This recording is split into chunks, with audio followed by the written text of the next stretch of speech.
أهلا بكم أعزائي الطلبة. استكمالا لثورة 23 يوليو 1952 هنتكلم عن إنجازات ثورة 23 يوليو 1952. ولما أجي أتكلم عن الإنجازات هتكلم في مختلف المجالات: مجال سياسي، مجال اقتصادي، مجال اجتماعي، مجال عربي، مجال دولي. طيب، لما يجي كده يقول لي ما هي إنجازات ثورة 23 يوليو في المجال السياسي؟ ده في المجال السياسي الثورة حققت بعض الأهداف المهمة جدا. ان في 1952 تم الغاء دستور 1923. ايه يا استاذ دستور 23 ده؟ اللي خدناه الترم الاول، ان الامه مصدر السلطات، وان اعطى الحريات العامه للشعب، وان انهاء الحكم المطلق. طيب، المجال السياسي في الثوره عملت فيه ايه؟ الغت الدستور اللي هو دستور 1923. طيب اتنين، طب ليه يا استاذ الغته؟ لانه كان بيعطي للملك حق في انه يحل مجلس النواب ويعلن انتخابات جديدة. طب ايه تاني عملته الثورة؟ حلت الاحزاب السياسية اللي كانت بتخدم مصالحها، ده في سنة 1953. وتم الغاء الملكية واعلان الجمهورية وتعيين محمد نجيب اول رئيس لمصر. طيب ايه كمان؟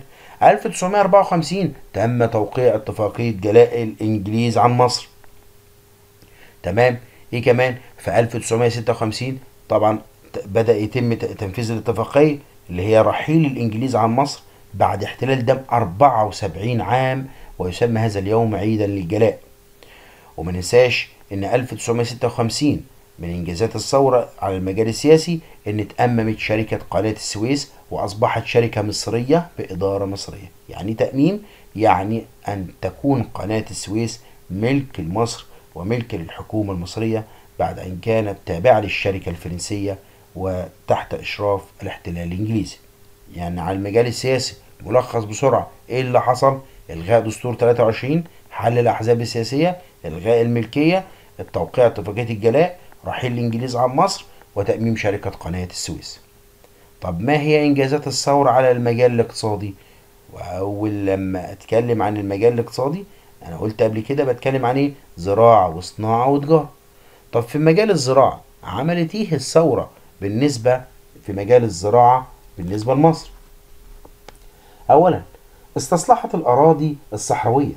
طبعا عايزة تزود مساحة الأراضي الزراعية فتستصلح الأراضي وتخليها صالحة للزراعة. تاني حاجة ما ننساهاش في مجال الزراعة إنها حرصت الثورة على إنها تنشئ مشروع كبير جدا وضخم اسمه إنشاء السد العالي، وده كان سنة 1971. طب وهو حقق لنا إيه السد العالي؟ لا، ده حقق حاجتين مهمين جدا. أول حاجة تخزين المياه وتوليد الطاقة الكهربائية. رقم اتنين إنها تحمي مصر من خطر الفيضان وتخلي الأرض الزراعية أزرع أكتر من محصول في السنة. طيب، المجال الاقتصادي الثورة حققت ايه في مجال الصناعة؟ الثورة اهتمت بالصناعة بشكل كبير، فبدأت تنشأ مصانع جديدة زي حديد والصلب بحلوان والأسمدة بأسوان. حديد وصلب بحلوان والأسمدة بأسوان. طيب ايه كمان؟ اهتمت بالتعليم الصناعي واهتمت بمراكز التدريب المهني انها تدرب كل شخص على المهنة الذي يهواها. البحث عن البترول وإنشاء معامل لتكريره، طبعا لأن البترول سلاح قوي وإنه مورد مهم جدا، فلازم تبحث عنه وتنشئ معامل لتكريره عشان تستفيد منه ومن مصادره. طب في المجال الاقتصادي الثورة حققت إيه؟ أنت كلمتني عن الزراعة والصناعة، طب ما تكلمنا عن التجارة. ماذا حققت الثورة في مجال التجارة؟ في التجارة بدأت ثورة 23 يوليو اللي هي متمثلة في الضباط الأحرار إنها تفتح أسواق جديدة في الخارج. طب ليه؟ عشان تسوق المنتجات المصرية. عشان نفتكر كده إن كانت الأسواق كلها مليئة بالمنتجات البريطانية لما خدناها في الترم الأولاني، لكن هنا الثورة حرصت إنها تسوق المنتجات المصرية. اتنين، إن بدأت الثورة تعمل على عملية تمصير البنوك. كلمة تمصير يعني جعلها مصرية بعد أن كانت أجنبية وفي ظل السيادة الإنجليزية.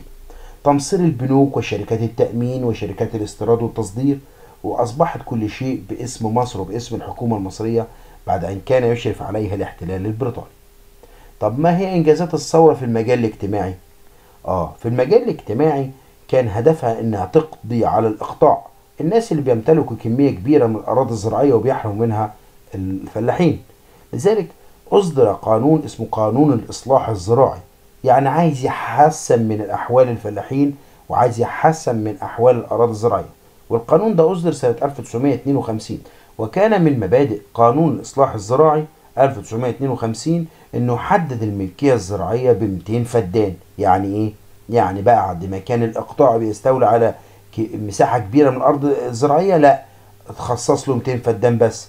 وبدأ قانون الإصلاح الزراعي يتعدل حددت له الملكية ب50 فدان، مما أدى إلى إن الفلاحين بيمتلكوا مساحة أكبر من الأراضي. ده كان هدف الثورة في المجال الاجتماعي، إنها تقضي على نظام الإقطاع. طيب، أهداف الثورة إيه في المجال الاجتماعي؟ إنها تقيم عدالة اجتماعية طبعا. طب تقيم العدالة الاجتماعية دي إزاي؟ إنها تحقق مجانية التعليم. لو نفتكر زمان أو في الترم الأول يا شباب، احنا كنا بنتكلم على ان التعليم كان قاصر في بريطانيا على الاعيان وكبار الملاك، وانه كان بمصروفات. لا، الثورة هنا كان لها نظرة تانية، انها تحقق مجانية التعليم، اللي هي مجانية التعليم ما قبل الجامعي والجامعي، وانها تتوسع في انشاء المدارس والجامعات. وبدأت عشان تقيم عدالة اجتماعية، بدأت تقيم وحدات صحية وجمعيات زراعية، وانها بدأت تحدد ساعات العمل، وانها تشرك العمال في الارباح. بمعنى ايه؟ انها تقنع العمال كلما زادت نسبة ساعات عملهم وانتاجهم الجيد، ادت الى ايه؟ ان هيبقى ليهم نصيب في الارباح، بعد ما كانوا يحرم منها، بعد ان كان يحرم منها الموظفين المصريين. وبدأت الثورة تصدر قوانين زي قوانين التأمينات والمعاشات والاجتماعية للموظفين والعمال. وبدأت ان المرأة تاخد حقها في الانتخاب، وانها من حقها، ان حق المرأة انها تترشح لمجلس الامة اللي هو مجلس النواب حاليا او مجلس الشعب، وده كان عام 1956. يبقى ما هي اهداف الثورة؟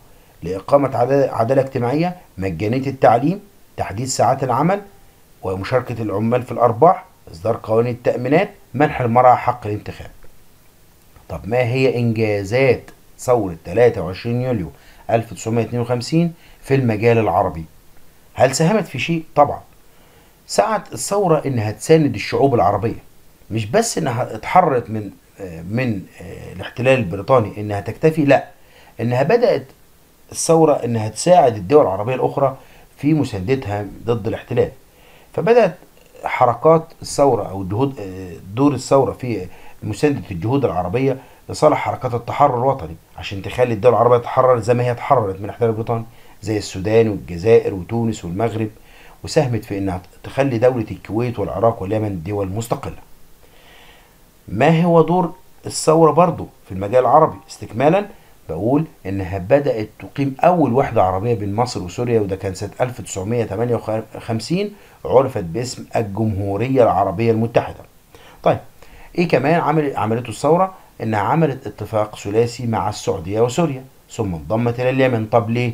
عشان تدافع عن الصومال في تقرير مصيرها، يعني من حق الصومال كدولة انها تحقق مصيرها او تقرر مصيرها بيديها. ايه كمان في المجال العربي؟ انها بدأت الضباط الاحرار انها تساند الشعب الفلسطيني في انها تخلصهم من الاحتلال، وانها تجعل دولة فلسطين دولة مستقلة عاصمتها القدس الشريف. يبقى ملخص تاني، ما هي انجازات الثورة في المجال العربي؟ اولا، ساعدت الدول العربية كلها في ان تنال الاستقلال او انها تتحرر، زي السودان والجزائر وتونس والمغرب والكويت والعراق واليمن. اقامة وحدة عربية بين مصر وسوريا، اتفاق ما بين السعودية وسوريا واليمن عشان الصومال تقرر مصيرها، انها بدأت تساند الشعب الفلسطيني ولم تتركه. طب ما هي انجازات الثورة في المجال الدولي؟ في المجال الدولي كان للثورة منظور او شكل تاني او فكرة تانية. اولا، انها تساهم في تشكيل حركة اسمها حركة عدم الانحياز، وظهرت مصر بدورها البارز جدا، خاصة مع دولة الهند ويوغوسلافيا سابقا، اللي هي اسمه مؤتمر باندونج بأندونيسيا سنة 1955.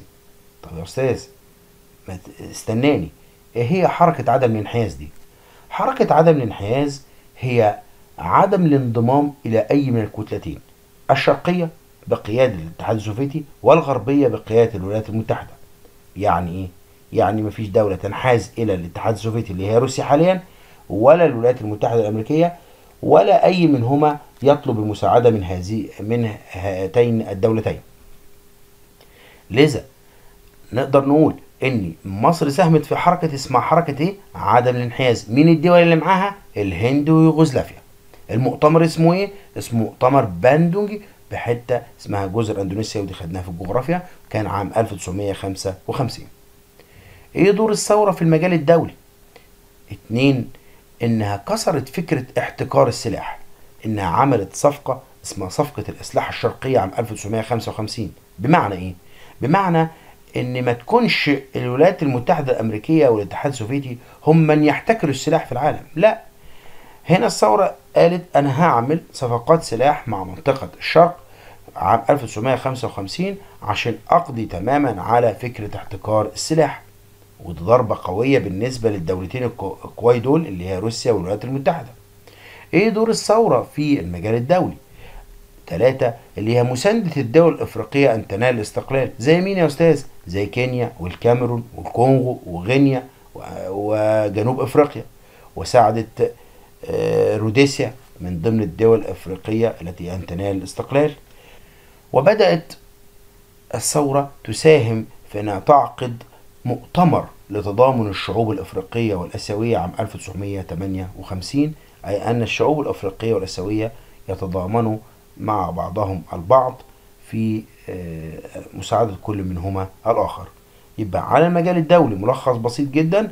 في المجال الدولي دور الثورة: أولا ساهمت في حركة عدم الانحياز، كسرت فكرة احتكار السلاح بعقد صفقة الأسلحة الشرقية، مساندة الدول الأفريقية زي كينيا والكاميرون وكونغو وغينيا وجنوب أفريقيا، والدعوة لعقد مؤتمر التضامن بين الشعوب الأفريقية والآسيوية.